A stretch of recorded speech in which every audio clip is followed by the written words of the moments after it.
Good evening from Washington. I'm Larry O'Connor, and we're still reeling here in Washington, D.C. from yesterday's announcement from Speaker of the House Kevin McCarthy that an official impeachment inquiry will now begin with regards to President Joe Biden. And he specifically pointed out that the three committees spearheading this would be the Oversight Committee under Congressman Comer, the Ways and Means Committee under Congressman Smith, and Judiciary, of course, under our next guest, Representative Jim Jordan from Ohio. Congressman, thanks for joining us.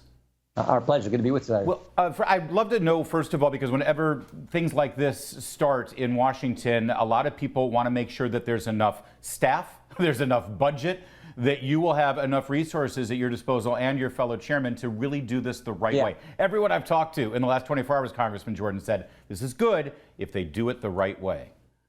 Well, yeah, we're gonna keep doing we've done like I think 70 some depositions already, or transcribed interviews we sometimes call them. So yeah, we're going to continue to do our work.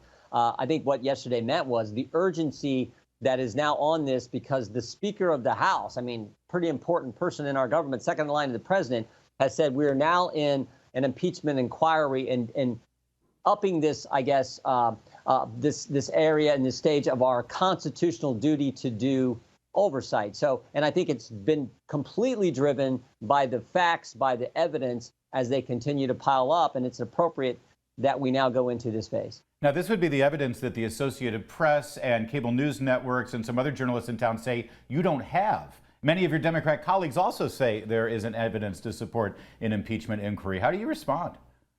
Well, I go to four central facts, and there's a boatload of facts around them. But four central facts are Hunter Biden was put on the board of Burisma, paid a lot of money for doing so. Second, he was put on that board with no qualifications. His words, not ours.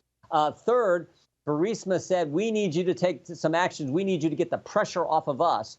So there was a call made to D.C. And then fourth, and most importantly, Joe Biden goes to Ukraine, speaks out against the prosecutor who's applying that pressure, and ultimately leverages our tax money to get that prosecutor fired. And that last step, that step four, that fact, that was a validation of what was in this 1023 form that the confidential human source reported to the FBI, where he said, this is exactly what happened. And now we know it all happened because we had Devin Archer tell us there was a phone call between Hunter Biden and Zolochevsky, the head of Burisma, to D.C. talking about taking the pressure off Burisma. And then 5 days later, Joe Biden goes to Ukraine and begins that process. So I think those are the central facts. And then you got all the other stuff that we've talked about now for several weeks.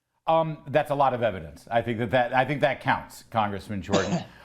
You saw today, I'm sure, that the White House counsel's office put out a multi-page memo to news organizations, putting pressure on them to cover this story the way they want them to cover it. Two things on this. First of all, here we go again. You've been uncovering how the White House put pressure on social media companies, to try to steer the narrative in this country. But secondly, also, is that really the role of the White House counsel's office? They're supposed to be representing the office of the president, not Joe Biden on a personal basis. No, two great points. You would think this would come from Karine Jean-Pierre, come from the press office, if you're talking to media. But more importantly, this is a continuation of the censorship effort, it looks to me. And remember, we just got a decision a week ago from the Fifth Circuit where they said, yes, the Biden administration, several agencies in the Biden administration, including the White House, were pressuring big tech companies to censor conservative speech. And so this is a continuation of that. It shouldn't surprise us, but that doesn't mean it's not wrong, because it is. Some of your colleagues, some of your Democrat colleagues have spoken out against this, and they've said that, again, there's nothing there, there's no evidence, and this is a waste of time. I interpret that, Congressman Jordan, and you know these people better than I do, I interpret that as them saying, this is fine. Everything that has been laid out here, the 20 shell corporations, the $20 million from foreign countries, and not nice countries, by the way, going to a direct family member of an elected official, and that elected official obviously making his access available to those foreign entities, paying all that money, that this is business as usual. There's nothing wrong here. I mean, that's basically what they're saying, isn't it? Devin Archer, Hunter Biden's business partner, under oath in the deposition, said what they were selling was the brand. The brand was Joe Biden. He said that under oath. He testified. He's his business partner. For goodness sake. And then you got all the other stuff you talked about. I mean, if that doesn't warrant going to an impeachment inquiry phase, I don't know what does. Here's the big irony.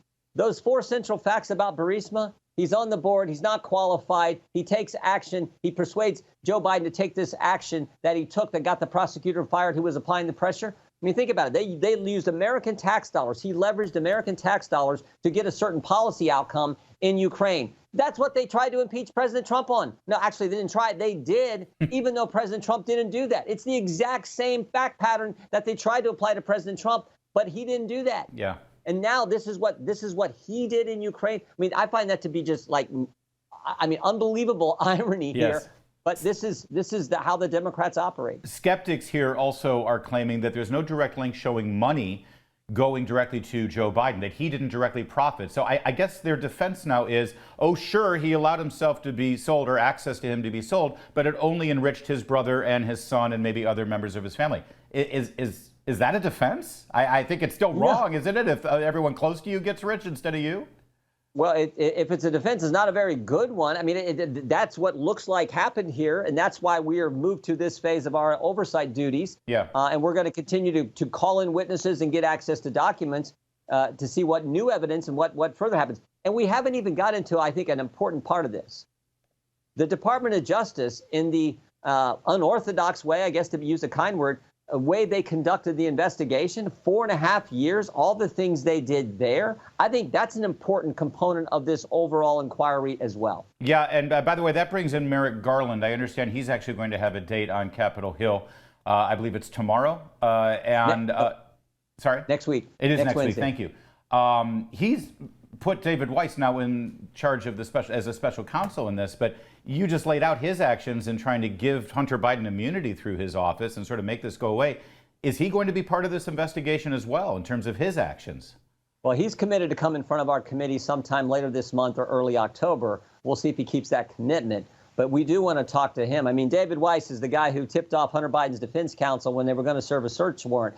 David Weiss is the guy who tipped off the transition team. We want to interview certain people. David Weiss is the guy who put together the deal, the sweetheart plea agreement that went in front of the judge, and the court said, "What are you talking about?" And the judge declined to accept it. That's the guy. After 4.5 years of all this, that's the guy Merrick Garland selects to be the special counsel. Are you kidding me? Yeah. So, of course, we want to talk to him, and we've already interviewed a couple of people who were involved in the Hunter Biden investigation. One other item here, back to the Burisma issue, which obviously you laid out very clearly. There is an email, December 4th, 2015, from Hunter Biden's business associate, Eric Schwerin, and it was sent to the vice president's assistant, Kate Bedingfield, and they exchanged, this is Hunter Biden's business partner emailing with the vice president's assistant, and it included talking points with regard to Vice President Biden's influence in Ukraine and what he was trying to achieve in Ukraine. Just days after that email exchange is when Vice President Biden put the pressure to get rid of that prosecutor that directly benefited Burisma. How important, in your opinion, is this evidence in this timeline here? Yeah, no, again, that's why I said the four central facts are those, and it focuses on Burisma, and of course the irony is this is what they tried to do with President Trump, and President Trump didn't do anything wrong, but it looks like Joe Biden and what took place here wasn't done the way it's supposed to be done, certainly. So that evidence is, I think, critically important because those are the four key facts that I think just crystallize this all. Then you got all the stuff we've talked about around it. All right. He's full steam ahead, and I'm glad for it. Thank you, Congressman Jim Jordan, for joining us on this very important issue. You bet. Thank you, Larry. There's more to come on O'Connor tonight. Keep it here. Salem News Channel.